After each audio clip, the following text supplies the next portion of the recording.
Alors, on va voir aujourd'hui les questions pièges de l'entretien d'embauche. Lorsque nous partons à la conquête d'un boulot ou d'un stage, on est malheureusement parfois prêt à tout, et même à répondre à des questions qui nous paraissent intimes, histoire de vouloir garder une bonne impression et obtenir ce job. Oui, il y a bel et bien des questions auxquelles votre employeur n'a pas le droit de vous poser. Voici une petite liste de questions type interdites lors de l'entretien d'embauche.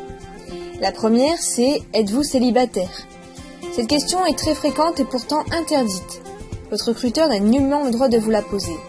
La raison, c'est que être célibataire ou non fait partie du domaine de votre vie privée et plus particulièrement de votre vie personnelle. Deuxième question, voulez-vous des enfants ? Même chose, c'est votre vie familiale que ça regarde. Cependant, ce n'est pas forcément par simple curiosité que votre employeur vous pose cette question, mais savoir si vous prévoyez d'en avoir pour éviter de recourir à un congé de maternité. Alors peu importe que vous en voulez ou non, il reste préférable de répondre que ce n'est pas dans vos projets. Après, le contrat une fois signé, libre à vous. Autre question, quel est votre parti politique ? Il s'agit là d'un motif de discrimination. Si vous répondez par exemple l'UMP alors que le recruteur vote socialiste et que vous êtes persuadé que vous n'avez pas été retenu en raison de votre réponse, qu'il n'y a pas plus, ça peut être une discrimination. Autre exemple, êtes-vous bien hétérosexuel ? Cette question est strictement d'ordre privé et sans l'homophobie est lourdement punie par la loi. Autre cas, quelle est la couleur de vos sous-vêtements ?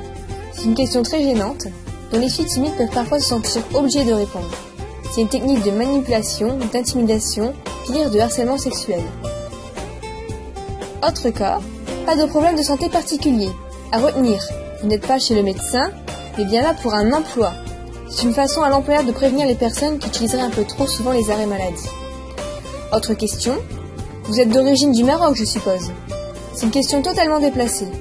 La question des origines du candidat est elle aussi strictement interdite. Avez-vous eu des problèmes avec la justice ? Cette question n'a pas non plus sa place, puisque les questions posées lors d'un entretien d'embauche doivent être en lien avec vos compétences professionnelles. Donc que répondre si on les pose tout de même ? Première solution, fuir le poste dès l'entretien d'embauche, ne plus donner signe de vie. La deuxième solution, c'est de vous amuser à y répondre en inventant des histoires rigolotes, parce que le droit vous donne cette possibilité du droit au mensonge. Donc vous pouvez lui faire comprendre que vous avez compris qu'il n'a pas le droit de poser ces questions et vous inventez de façon exagérée une petite histoire.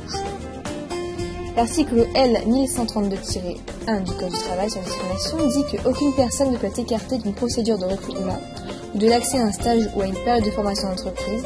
Aucun salarié ne peut être sanctionné, licencié ou faire l'objet d'une mesure de discrimination directe ou indirecte en raison de son origine, de son sexe, de ses mœurs, de son orientation ou identité sexuelle, de son âge, de sa situation de famille ou de grossesse, de ses caractéristiques génétiques, de son appartenance, vraie ou supposée, à une ethnie, une nation ou une race, de ses opinions politiques, de ses activités syndicales ou mutualistes, de ses convictions religieuses, de son apparence physique, de son nom de famille, de son lieu de résidence ou en raison de son état de santé ou de son handicap.